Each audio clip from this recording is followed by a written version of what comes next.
Should the first microphone you buy for your home studio be one of these or one of these? How do you decide? Let's find out. Hello, home music creators.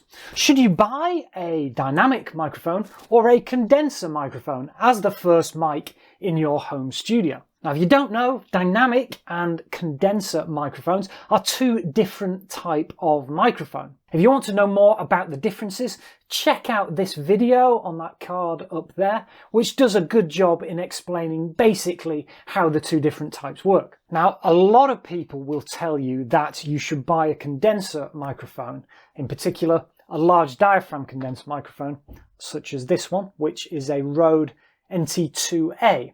As your first microphone. I'm going to disagree with that, and I suggest your first home studio microphone should be a dynamic microphone such as this Shure SM58. And there are several reasons why I suggest that. One of the first reasons is cost. You're always going to be able to get a dynamic microphone for cheaper than you can get a condenser microphone. Now, there are very, very expensive dynamic microphones as well, but you can always get a dynamic cheaper than you can get a condenser. Now, these dynamic microphones, they are incredibly versatile. They can record pretty much anything and they can cope with loud volumes very well. And they will sound great in most situations. For example, they sound great on vocals, acoustic guitar, acoustic piano, miking up guitar amps they're very good at.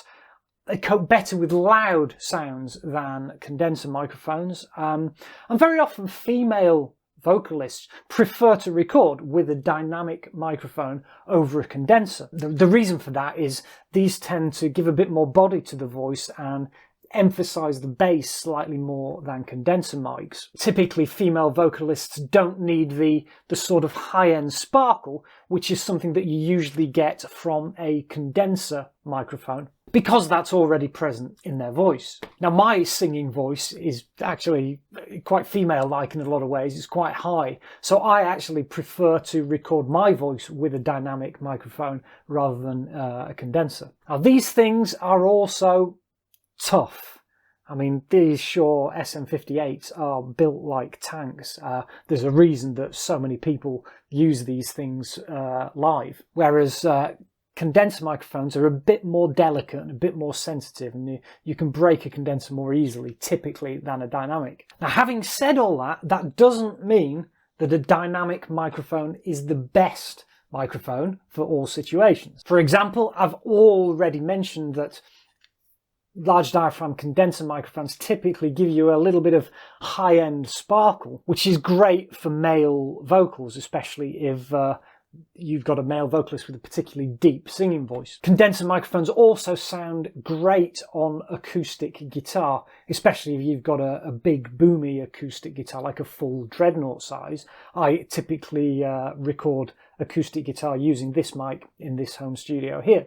So I've said that your first home studio microphone should be a dynamic microphone, but ideally you want both. You would have a dynamic microphone and a large diaphragm condenser mic available in your home studio. But as a starting mic, personally, I'd pick the dynamic over the condenser. Now let me give you a few examples of cheap-ish dynamic microphones that you could use as a starting mic in your home studio. There's the trusty good old Shure SM58 here, ubiquitous on stages all over the world, but also great in a recording situation. If you want to know more about using these for recording, then check out my video on just that topic. I shall put a link in the description, and there should be a card up there. Now, if you want to go a bit cheaper than this, there's also the Shure PGA 48, which is typically about half the price of these. These cost about $100.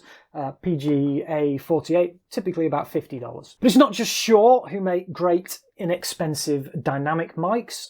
There's also Sennheiser. The singer in one of the bands I play in also swears by a Sennheiser dynamic mic and actually prefers it to the SM58. And there's other companies such as Behringer, AKG. And if you've watched this channel for any length of time, you know that I'm a a big believer in just getting started with what you have. Don't worry about getting expensive gear. You just don't need it. The quality of even the cheap stuff these days is so good, you can get excellent results without spending very much money. The most important thing is you get started and you get practicing. That way, it means you've started on your journey of getting really good. I hope you found this useful, and if you're just setting up a home studio and wondering what microphone to buy, I hope this has given you some food for thought and some help. This is Paul from Home Music Creator, signing off. See you in the next video. Cheers.